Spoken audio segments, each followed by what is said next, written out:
ανιχνεύοντας γνωστικούς δρόμους. Ο χάρτης της Αντίκυρας. Μια δράση εξερεύνησης και δημιουργίας. Στο πλαίσιο της εκπαιδευτικής μας δράσης, δημιουργήσαμε 2 διαδραστικούς χάρτες της Αντίκυρας, με στόχο να γνωρίσουμε καλύτερα τον τόπο μας, να αναδείξουμε τα ιστορικά και πολιτιστικά του στοιχεία και να τα παρουσιάσουμε με έναν σύγχρονο και κατανοητό τρόπο. Κατά την υλοποίηση της δράσης, ερευνήσαμε, συλλέξαμε πληροφορίες, φωτογραφίσαμε τους χώρους και τέλος σχεδιάσαμε το χάρτη με τη χρήση του προγράμματος ArcMap, με τρόπο ώστε να είναι κατανοητός και φιλικός προς τον χρήστη. Ο χάρτης περιλαμβάνει τα βασικά σημεία ενδιαφέροντος της πόλης, όπως το λιμάνι, το φάρο, το γυμνάσιο Αντίκυρας, τον ιερό ναό του Αγίου Νικολάου και το ψηφιδωτό δάπεδο Βυζαντινού ναού.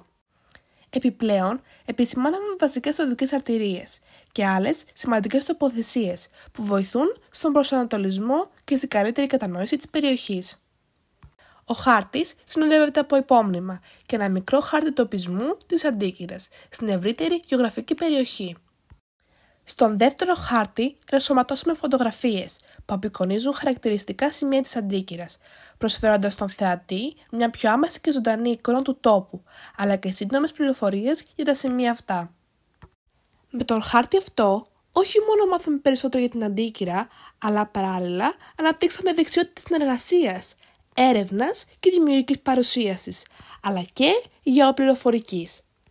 Είναι μια εργασία που συνδυάζει γνώση, τοπική ταυτότητα και δημιουργικότητα. Αποτελεί μια γέφυρα ανάμεσα στο παρελθόν του τόπου μας και το μέλλον.